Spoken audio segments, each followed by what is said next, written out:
저는 제 고향이 전북 익산이어서 처음에 정치의 출발을 호남의 지역을 기반으로 하는 민주당에서 출발을 했습니다. 그리고 몇 번 이제 선거에 당선이 됐고 또 지난 2020년도에는 하나님의 은혜로 떨어졌습니다. 그래서 제가 그때부터 보건법률가의 상임 대표를 맡아서 제가 차별금지법을 공부를 하게 됐습니다. 공부를 하면서 그 법의 배후에 있는 이 좌파 사상, 이걸 좀 알게 되었고요. 그래서 제가 2022년도 윤석열 대통령 후보 시절에 제가 지지 선언을 했습니다. 그러면서 저는 그동안에 저를 지지했던 민주당 세력으로부터 엄청난 비난을 받았습니다. 그래서 배신자, 또 양지만 쫓아다닌다, 뭐 철새 등등, 그리고 또 화형에 쳐야 된다, 그런 비난까지도 들었습니다. 하지만 저는 제 무엇이 옳은지 알았기 때문에 거기에 대해서 전혀 개의하지 않았습니다. 그리고 또 제가 작년에 국회에 입성을 했는데 그 과정도 처음에 저는 이제 비례 명단에 포함도 안 됐었습니다. 그러다가 이틀 만에 다시 제가 그 13번으로 들어와가지고 국회에 입성하게 됐습니다. 하나님의 은혜입니다.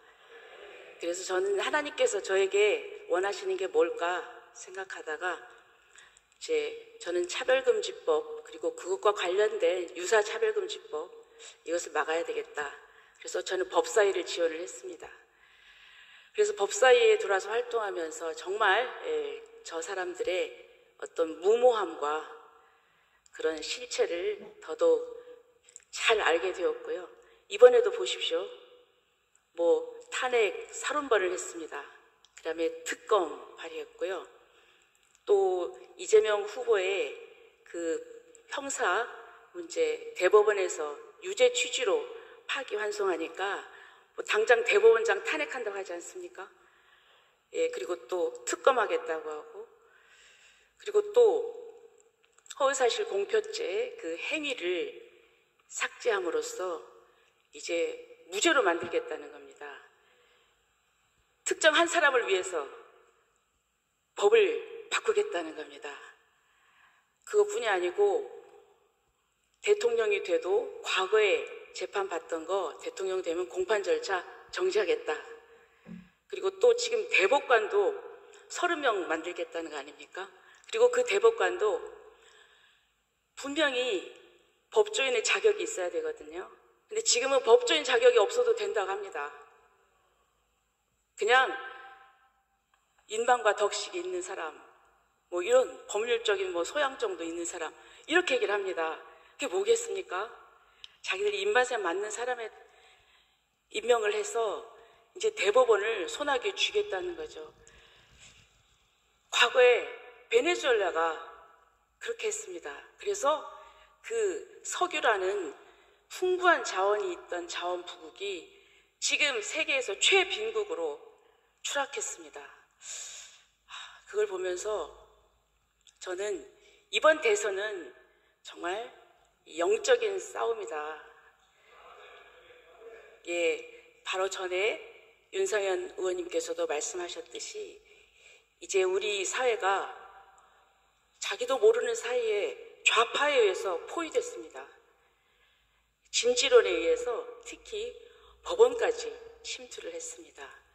이제 삼권 분립도 무너지고 입법을 지금 손아귀에 쥔 이 사람들이 사법도 손아귀에 쥐었고요. 만약에 이게 대선에서 잘못되면은 이제 독재 국가로 가게 됩니다. 정말 위기입니다. 그래서 기도할 때이고요. 그리고 김문수 후보님에 대해서 사실 저희들도 정확하게 잘 몰랐습니다. 그런데 알면 알수록 정말 숨겨진 보석입니다. 네, 뭐 잘 아시겠지만 그 도지사를 하면서 그렇게 청렴하고, 그리고 또 서민들, 가난한 자의 그 같이 울고, 그 농민들의 고단함, 청년들의 절망, 이것을 이해하면서 낮은 자세로 갔다는 게 대해서 저는 사실 굉장히 감탄했습니다. 사람이 권력을 가지게 되면 돈에 대한 유혹이 있거든요. 그리고 좀 편하고 싶거든요. 누리고 싶거든요.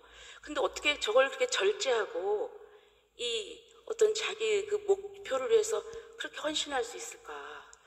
아무튼 이거는 제가 좀 과한 표현인지 모르겠는데 아까 이제 제가 여러분들하고 얘기를 했습니다. 그랬더니 어떤 분이 그런 얘기를 했다고 해요.